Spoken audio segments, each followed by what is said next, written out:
Good evening. It's good to see everyone here this evening. We'll be continuing in our kind of, individual moving around look at the parables. And this evening, we're going to be looking just at one because it's a larger one, pretty famous one. I actually would be curious to poll people on which are the most famous parables. This is definitely top 3, top 5. The parable of the sower. I mean, it's going to be up there, right?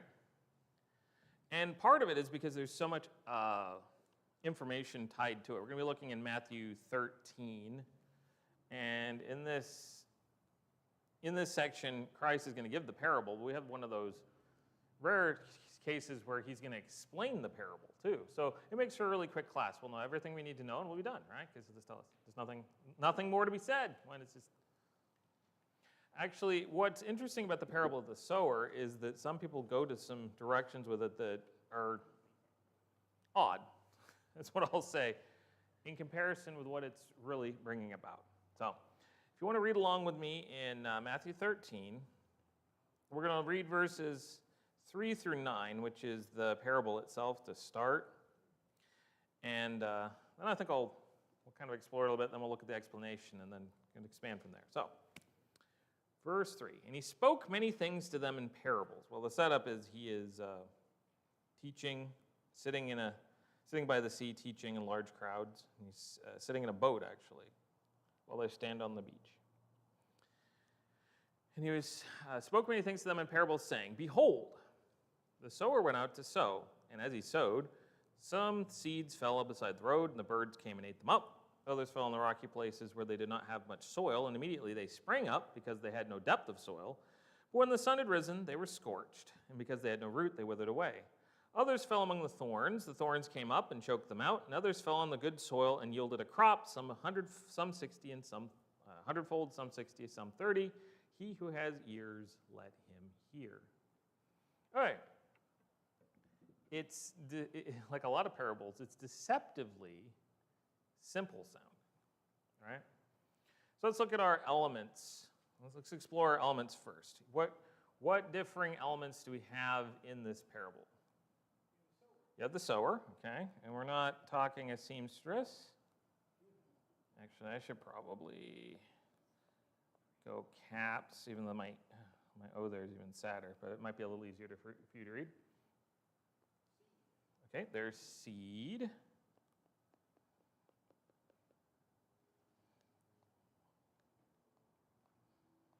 Okay. Sowing seed. There's soil. Now, is all the soil the same?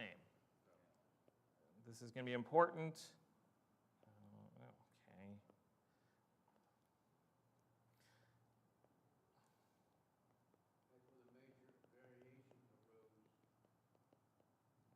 We have our differing forms. And how many variations of soil in the parable?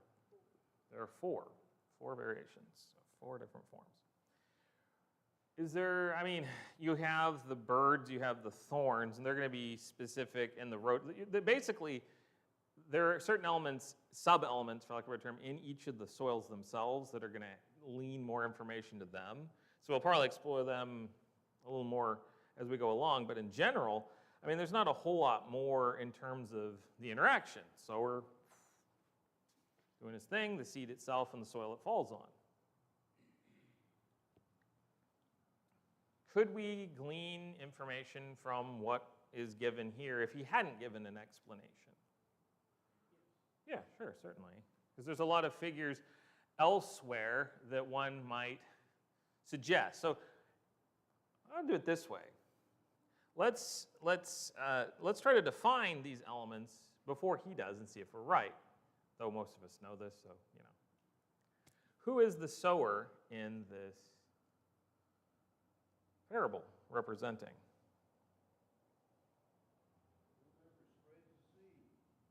Okay. Okay. That's interesting because you're going with basically an evangelist in essence. Others might go a different direction. Okay?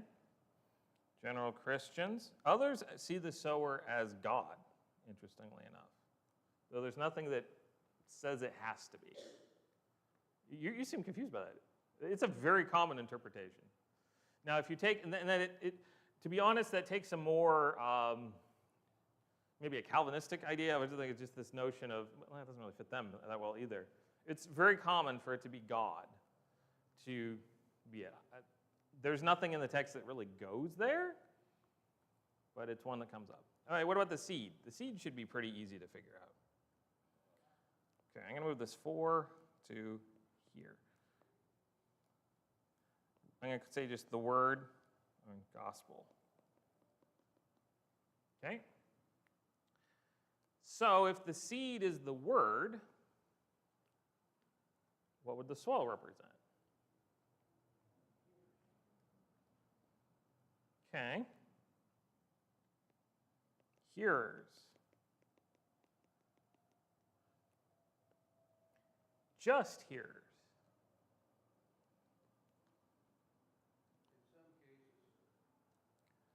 Okay. Okay. Recipients of the seed. So they're not just passive in this.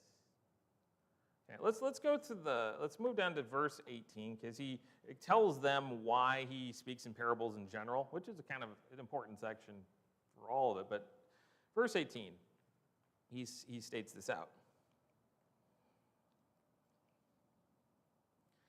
Hear then the parable of the sower. When anyone hears the word of the kingdom and does not understand it, the evil one comes and snatches away what has been sown in his heart. This is the one on whom seed was sown beside the road. The one whom seed was sown on the rocky places, this is the man who hears the word and immediately receives it with joy, yet he has no firm root in himself, but is only temporary, and when affliction or persecution arises because of the word, immediately he falls away. And the one on whom seed was sown among the thorns, this is the man who hears the word, and the worry of the world and the deceitfulness of wealth choke the word, and it becomes unfruitful. And the one whom seed was sown on the good soil, this is the man who hears the word and understands it, who indeed bears fruit and brings forth some 100-fold, some 60, and some 30. Okay. So that's interesting.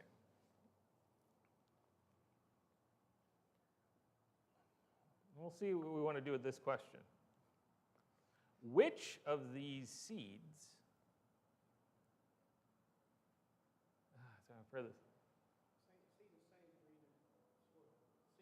oh, you're right, which of these soils? You're correct, S words, sower, seeds, and soils. That's right, Sally sells. You mentioned some people think God, and I guess my opposition to that, my comment, would be that God knows the hearts. And so he would not waste the seed on the bad soil. He would only put it in the good. Well, that's leaning very Calvinistic, predeterministic, though. But I mean, if God knows the soil, why waste it on it's not going to produce? But here's the thing.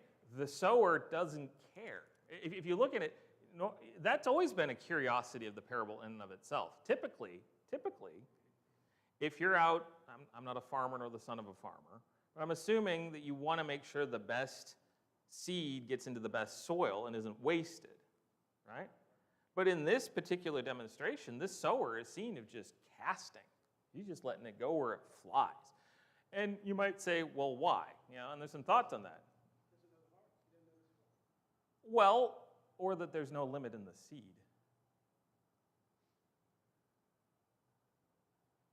Ultimately, the judgment is going to be against all men about how they all reacted to the word and to God's message. Well, and there's another aspect of this that I was trying to get to that's here. This comes down to how it's directed. Which of these soils accepts the word? Or might even say, which of these soils obeys the gospel? A lot of time we treat this parable like it's cast out into the world, right? And the good soil would define the Christians that actually listened. I argue that's not necessarily the case. The only soil that is questionable is the first one. The other accept it, but then something happens. You're itching. Well, I was kind of going that direction. Oh, okay. Sorry. The first one, the stony, the birds come and take it. So, for instance, I invited some of my friends to a gospel meeting one time. They heard it. I know they heard it. I know they understood it. I mean, it was because it was some of the best presentation I ever heard, but they didn't react to it. So, and the second one I would say would be someone who obeyed the gospel.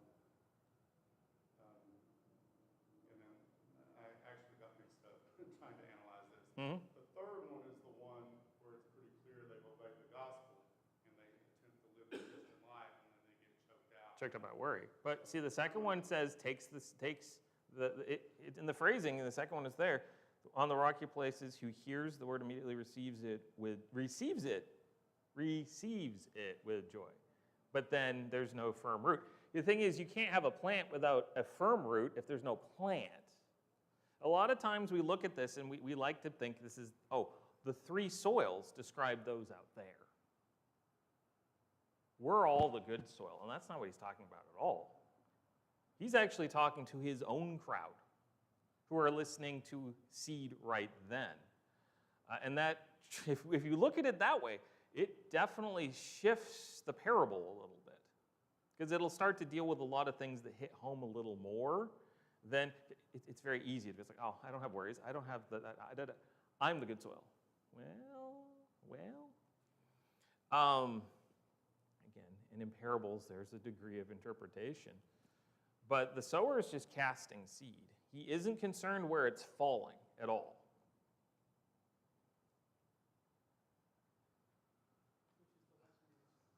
Well, yes. If you're working from the terms of it's an evangelist, don't make prejudgments, don't make assumptions about people when you're sharing it. But if you want it from the perspective of God, you say, well, why would he waste seed? He wants everyone to hear. It's the same reason. Why did Isaiah preach to a nation that no one listened? It seems a silly job. The parable of the wedding feast is similar in a way. At the end of that parable, many are called, but few enter. Okay. Many are called. Who's called? Okay. Well, what I want to do is, and it's going to come down to just kind of how we want to approach what he's talking about here. The first one is perhaps a case where they hear it, they're really there, but they don't quite get there. But it seems more than just a passing thing. It's not just,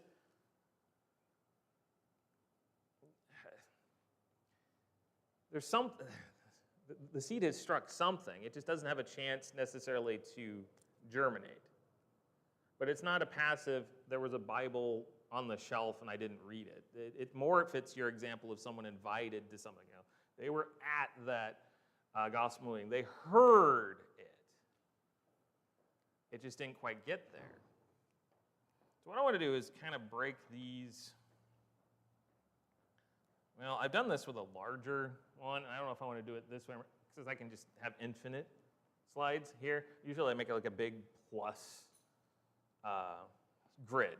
But let's just use this one for the first one and look at these different aspects of the soils. Let's see. The first one would be the rocky places. And that gets back to, I'm going to scroll, beside the road. Okay. No. Okay, beside the road is the first one. Yeah, that's right. Because that's where the birds are. Okay. So you've got beside the road. This always opens more questions. It's like, which road? Is it removed from the field by miles of distance? No, because the sower is right there. This is what missed the field and hit maybe the access road there. Birds eat them up. What do the birds represent? Oh boy.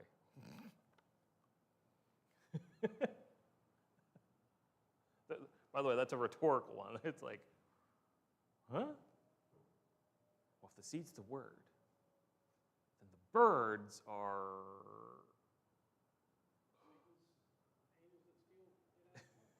demonic forces, evil forces. This is a case where you can almost take trying to define every little thing in a parable almost too far because, well, they ate it up. Well, why were they able to eat it up? Why was the seed, it's cast, it is sown. In the same manner, the others are sown. It didn't take. Why? Why didn't it take?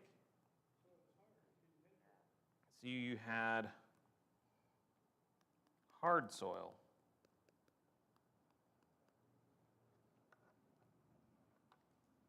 Well, that might relate in some way, I guess, to a different figure. Any thoughts? Hard heart. The word is living and active and more, than any two-edged sword, all those things. Hebrews 4:12, looked at this morning. It can impact the heart in ways nothing else can. But it doesn't force its way in, just like God doesn't force his will. So a hard heart, that term is used a lot. Again, you go back to Pharaoh, and God hardened his heart. And I was like, what does that really mean?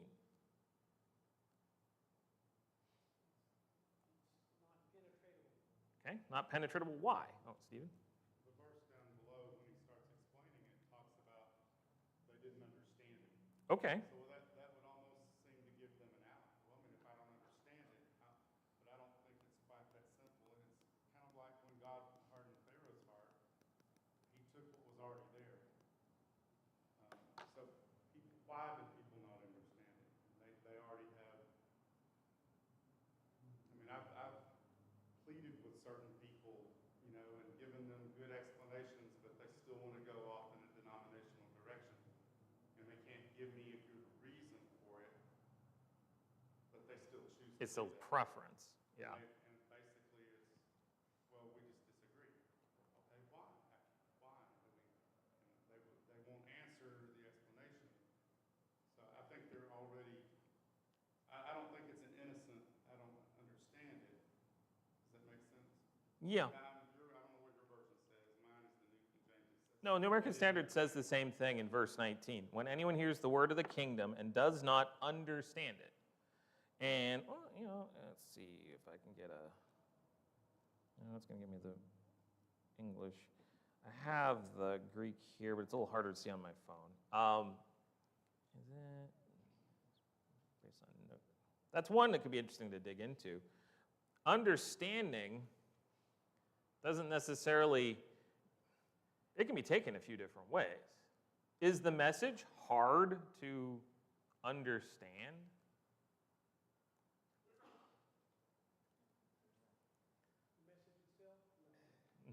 Yeah, it's the thing. The message itself, no. But the things that get in the way, the personal baggage that's brought in, the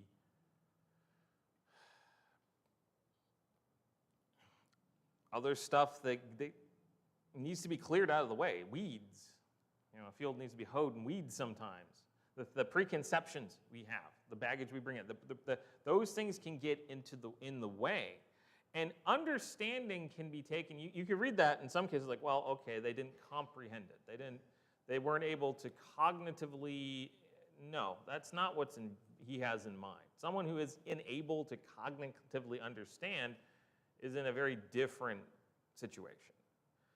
The understanding, at least as I take it, and you can argue with it, it seems to fit more the notion of understanding its value or understanding its importance, understanding its impact, understanding its value, and that kind of fits with the treasure, but understanding the need, understanding, because it's the exact same sowing. It's not the fault of the one sharing. This is life. This is something wonderful, and it lands, and it just sits there. Versus someplace else, it lands, and it's embraced and comes in and brings forth a plant. It is a It's attitudinal. It is the particular condition of the particular heart. And if it's a hard soil or a hard heart, there's this incredible danger. The evil one comes and snatches away what has been sown in his heart. And that seems to be the birds. The evil one in some fashion. This is the one whom the seed was sown beside the road. And some might say, well, see, they never had a chance. Satan interfered. That's not true. Satan didn't override anyone's particular will. Satan allowed it to be consumed by something else because it just didn't take, it's not that it didn't take root, because that's going to be another problem. It didn't start at all. It was kept out. You don't want to be this soil, obviously. And this is when we tend to say, of course, and that's everyone out there. They're all like this. And they're all like the other two. I don't know. Eric, who was the audience that Jesus was speaking to? This was just a general crowd, because he's by the sea in a boat, and they're on the beach.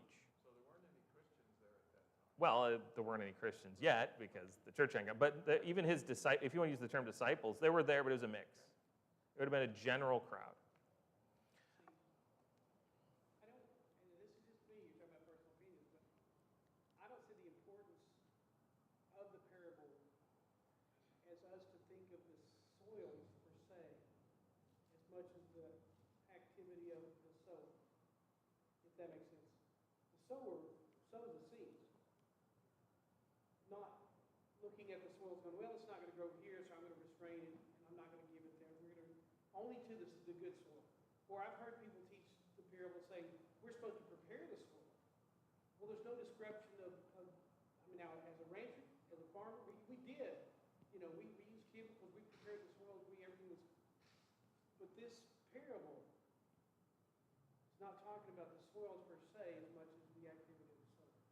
Okay. If that makes sense. Okay. Well, there's very limited amount about the sower in terms of activity, though, because what you're basically saying is sow seed and don't obsess over the soil it's going to hit on, which is it's a good lesson to take from it. If you're presenting the message, don't try to prejudge or figure out.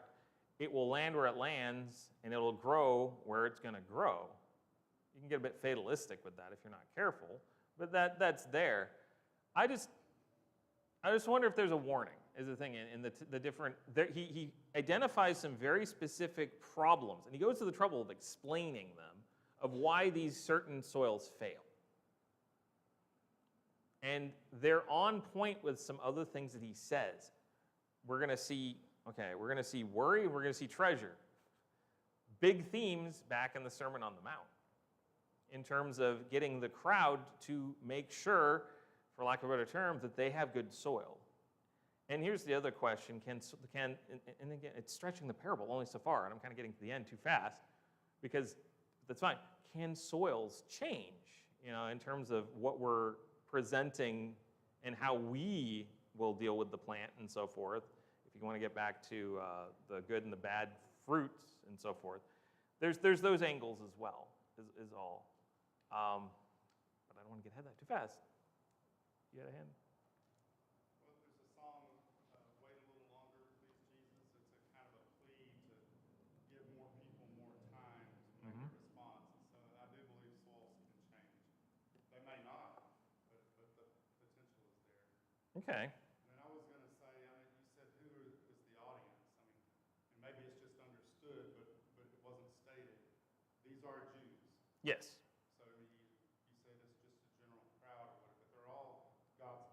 Yeah, I was meaning, he was asking if it was just specifically disciples versus Pharisees. I was meaning general crowd, I meant general Jewish nation.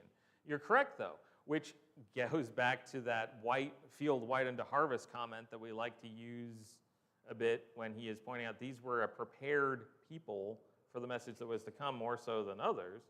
Even if they're... They have a concept of who God is. They have a concept of what sin is. They have a concept of what repentance is. They have all these things that are a major advantage to start in, if you want to talk about cultivating soil. But not every representative is still going to be good. It's interesting. It's an interesting one because everyone's like, oh, I know this one really well. Let's look at the rocky places. You notice how it's phrased, the one to whom the seed was sown, verse 20, on the rocky places is the man who hears the word and immediately receives it with joy. So to me, this isn't the world. I've heard this before. It's like, well, it's just about finding the right person out there when you're casting, and those that obey are the good soil. I think this isn't saying that he's receiving it, but he's not going to see it through. And there's a danger there. And I think that's part of what he's warning about. Because again, it echoes the Sermon on the Mount a lot. What happens? He has no firm root in himself, but is only temporary. And when affliction or persecution arises because of the word, immediately he, what's the phrase? Falls away. Well, you can't fall away from something you didn't have.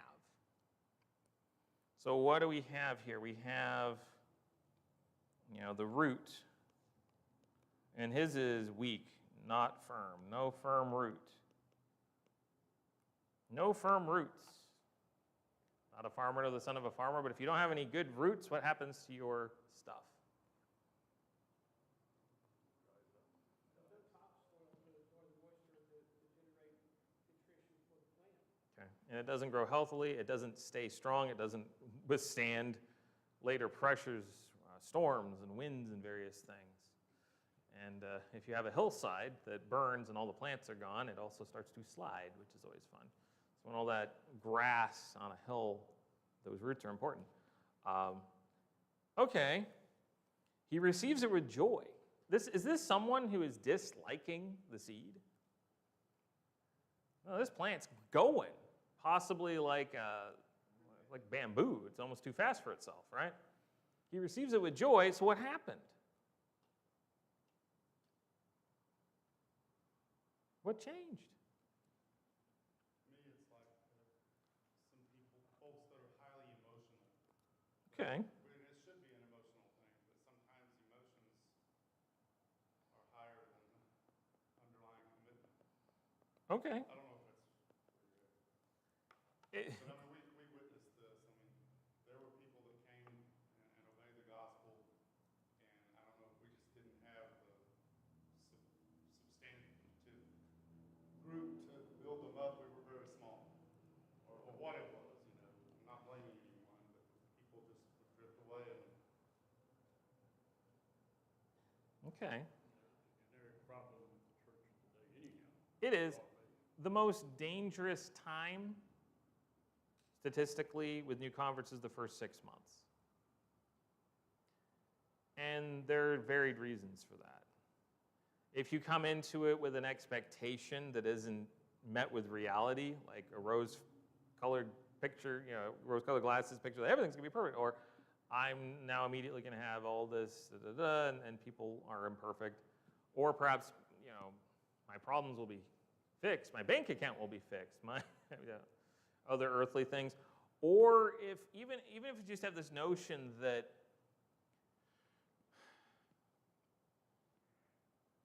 it's that first rock in the road. It's that first challenge, that first hardship can hit really hard. Or, for some, the first time they fail. I was washed clean. I shouldn't be bad anymore. I shouldn't commit sin ever. And then they do. That can be a number of factors. It can also come from just a bad preconception. It can come from maybe not teaching certain things at certain points, and it's hard to know. Do you think Jesus was talking in that parable to us today, to future Christians, or maybe about the people, let's say, on the triumph infantry that laid down palms and all that? Jesus, the Messiah, but where were they when Jesus was put on the cross? It could fit any of them. They're the whole ones that are saying Hosanna, Hosanna, Hosanna, and all that. Incredibly fickle people. It's amazing hey, the king has entered 6 days, 5-6 days later, kill him. Very, very fickle. But I think contextually, he's speaking to the crowd, obviously. He knows Matthew's going to record this, and it's recorded for a reason. So contextually, it carries forward into the early church and beyond, and to us. The warnings still exist because when affliction or persecution arises, and notice this is the interesting thing. That might be enough for some. It's like, I thought everything would be hunky-dory and lollipops and puppies and everything's great, and it's not, and I'm mad. But he adds this to it, because rises affliction because of the word. The seed itself causes a problem. For whatever reason, this might be the cause of why the roots aren't going, because what the seed needs sometimes is perhaps a little adversity or a little testing or a certain reality, certain actions in life. He doesn't want to face them. So there's nothing to hold him. I don't know. But it is interesting that it's because of the word. When he's temporary, he loves it, but the second it gets hard, immediately he's done. And how is that described in it? They don't have much, immediately they sprang up because they had no depth of soil, but when the sun had risen, they were scorched, and because they had no root, they withered. To your point earlier, and John amplified it somewhat, the fundamental context here is a Jewish audience. They are God's covenant people. You made that point earlier. It's not to the world. Okay. In this context. Yeah, it's a limited scope. Everything he says is limited in scope that way, technically. But here his focus and his point relates to them in the receiving of the message of Jesus and who he is. True, and he uses the word kingdom a bunch. And Now. that's a preparatory thing, because the primary work of Jesus during his ministry was preaching the coming kingdom.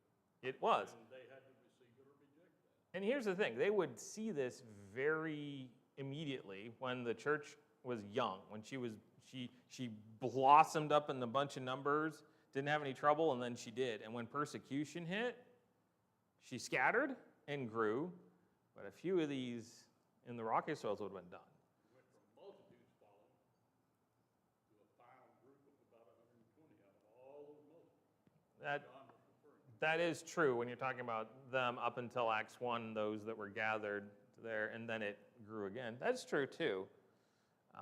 Yeah. Well, let's look at the third. The thorns. Thorns come up and choke them out.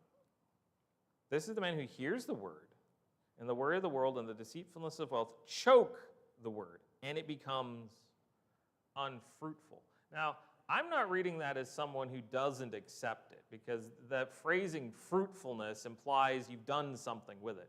It's a plant, it is formed, it just isn't producing anything. This would be your bad, a bad plant producing bad fruit. So I don't, again, someone's like, well, this is just someone in the world that's too worried and doesn't accept it. No, I don't think so. The way it's phrased here fits with, there's a plant there. The seed's done something, but it's getting choked out. You have thorns, and the thorns represent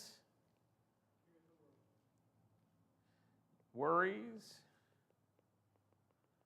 cares, worldly. Do thorns choke plants out?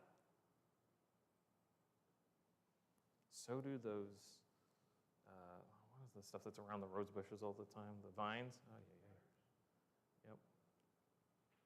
Weeds. See, the next one after this is the tares among the wheat, which is no accident. He goes to that there too. The weeds trying to gather up, they try to take in all the nutrition, everything that's good for the plant. Well, that's weird. Worry is a negative thing. Why would that feed on something that is good for the plant? That doesn't make sense.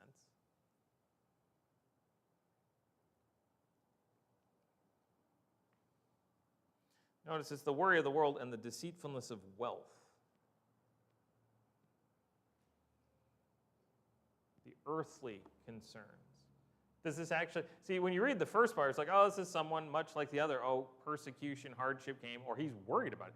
He's stressed over what might happen. But that other half with the deceitfulness of wealth, he's still got his focus in here. His treasure, his heart is here.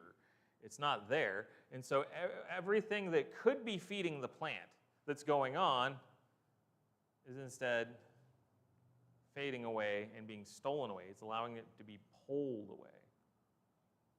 It's never going to mature. What is the purpose of the plant, ultimately? To produce. You will know them by their fruits. I am the vine, you the branches. Now, people go to the weird place with that one, but there is a point in there where he talks about branches that don't yield get pruned and burned. What use is the plant here that's choked out and doesn't produce anything? This one, see, the first one is dead because the seed didn't get a chance to do anything, got eaten. Second one, scorched, probably dead too, right? Burned up, gone. Is this one dead?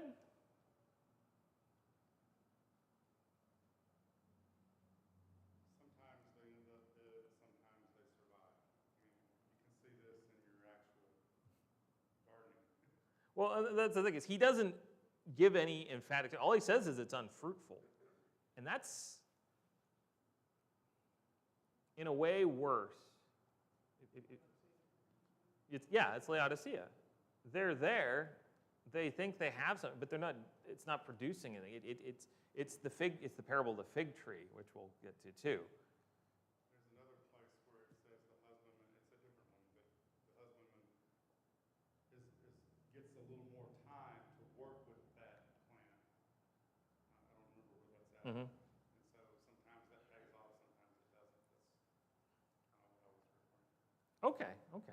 Your lesson this morning really tied in well to this one because, you don't love the Lord your God with all your heart, with all your strength, with all your mind and might, and these types of things.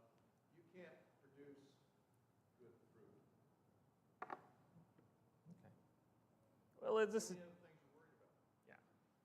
And again, the warning here, and again, it's how you want to take the parable. Again, different ways.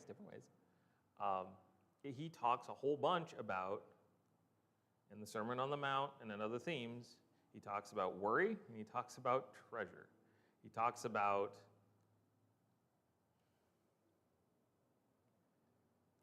these kind of foundational things, and they reappear here.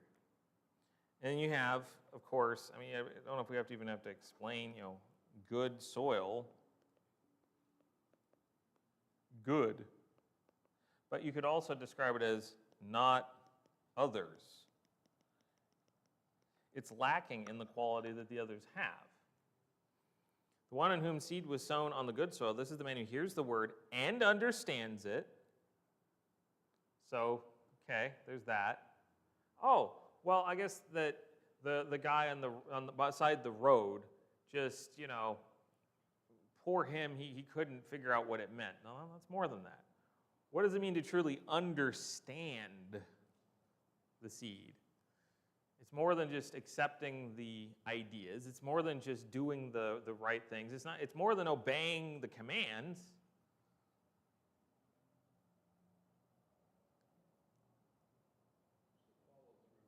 Okay, it's the follow through, it's the doing, it's the understanding of its value and the acceptance of it as something that you need. And then it says, who indeed bears fruit and brings forth. 100-fold, some 60, some 30. There's the variance on the produce, which is interesting. Because that to me, I kind of think more of like the talents, some produce 100, some produce 60, but they're all producing. They're all producing, and it's well beyond the seed. So that more seed can be gathered and sown to land where it will. We want to be the good soil, right? We can pat ourselves on the back. We were the good soil. Well, ready? Has the good soil been prepared? Maybe. Within the context of this parable, we don't see it referenced, but for it to be good soil, it doesn't happen. Well, there's no indication within the parable of any of the soils were treated in any different way. The focus was the sower Mhm. distributing the seed indiscriminately wherever he could. And I don't know, this is again my contention with this, that, I think we focus a lot on the soils, but if you can imagine with me just a little bit, what if the explanation of the soils was to a Christian, an evangelist that was spreading over non-production, Okay. so that I taught Bob the gospel, but Bob didn't believe. I taught John the gospel, and John was baptized, but he fell away. Mhm. I taught Leonard the gospel, and he was baptized, and he became a Christian, but after several years, he lost faith and moved. What is wrong with me as a teacher? Well, it's not you, it's a soil. You do your job, trust seed. Okay. And that's my contention, that I see the explanation of the soils. I don't know if that's really the focus. I don't know, maybe I'm. Well, the counter argument, I'm not saying this is correct, is he spends a lot of time describing them. So there's obviously an importance to them. But I think, and again, it echoes back to the causes. Well, why does this one fail here, here, and here, but not here? And it has nothing to do with the sower, but more importantly, it has nothing to do with the seed. When the seed has a chance to be understood, to take root, and to produce, it's successful.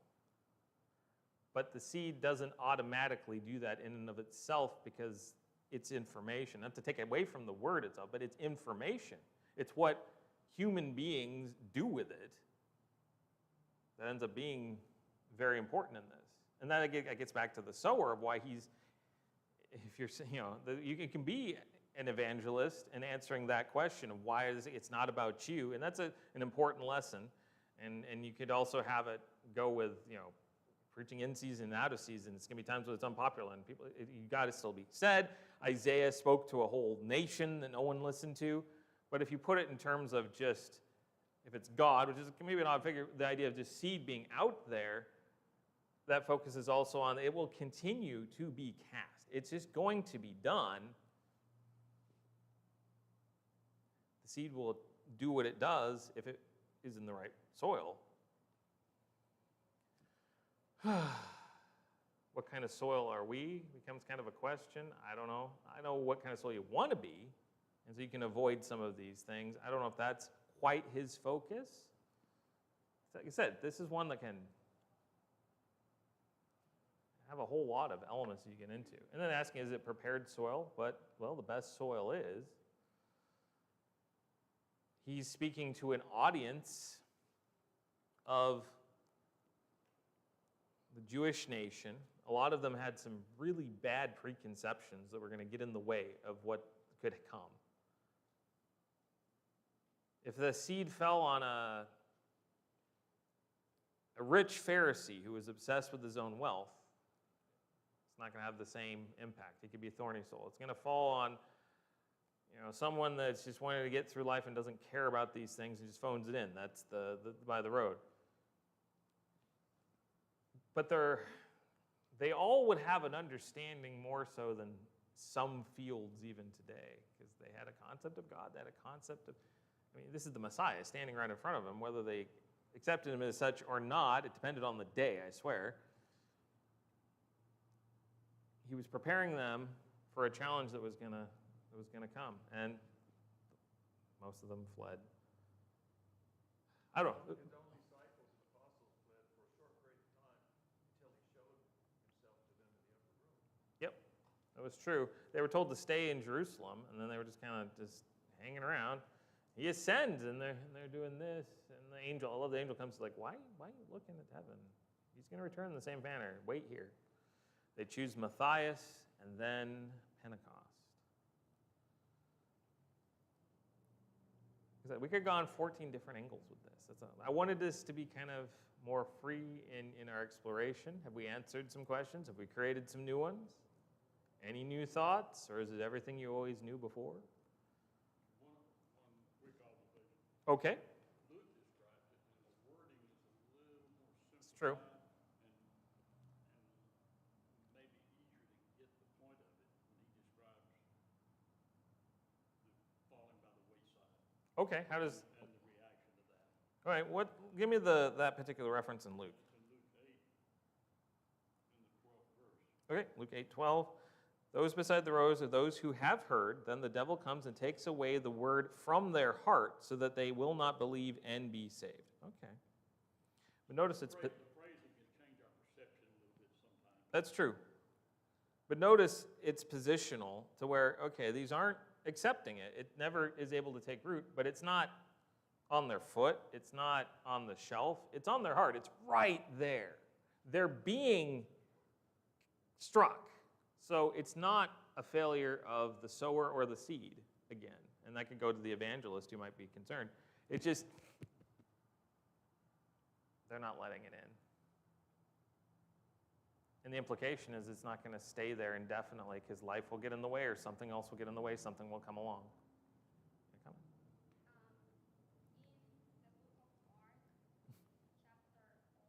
chapter 4, Okay. the parable of the sower explained, says here, do you not understand this parable? How then will you understand all the parables? So it's like, looks like this is the first parable, and this is the key parable. And if they don't understand this parable, then they won't understand. Okay. Because of the condition of the. Well, oh, I'm sorry. Yeah. That's what I understand. Okay. Well, in Mark, it's one of the first ones. Mark is shorter. And he explains this one in between the section that we covered in Matthew. He explains why he speaks in parables, which confuses a bunch of people. Why don't you just say it? Because he doesn't want people to be spoon-fed information. He wants them to think about it just as we've been discussing it today. He said, here's some concepts, and when you hear something like that, it separates the unserious from the serious. It separates the, that's interesting, from the truth seeker. The truth seeker will want to try to figure out what these things mean and dig into them more. And so when he says, if you don't understand this parable, how will you understand all the parables? If they don't use that same mindset with this one, then they're not going to understand any of them. They have to approach it with that seeking mind. I don't know if this is necessarily like a super secret key to unlock all of them, but it does have a lot of elements in it that are there. And he's also, I think, a little frustrated with them. So he's like, if you don't, fine, I'll tell you, I'll give you the shortcut key, here you go, this is what it means. But it doesn't do that with a lot of them.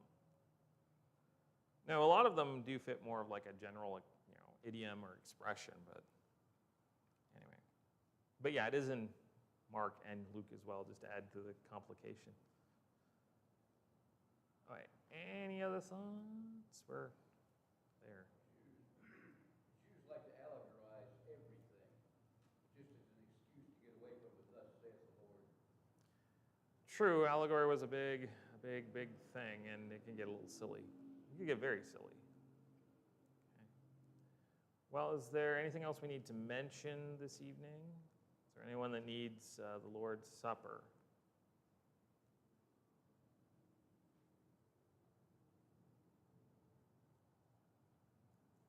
Okay.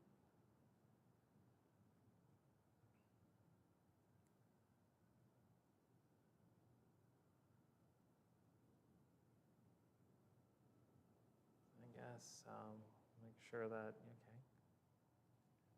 Everyone's so quiet. They're just looking at me like, all right. Well, if you would, let's bow and we'll close in prayer.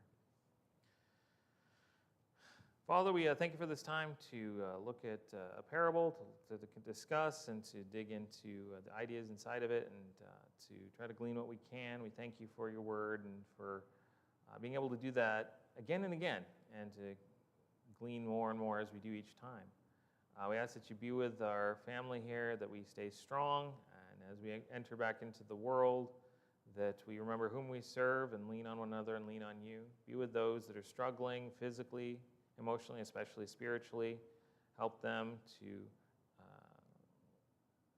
turn to you, and for us to help them in whatever we can.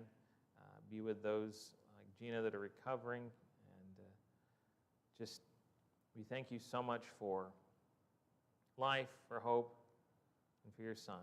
Forgive us. Keep us strong. It's in his name we pray.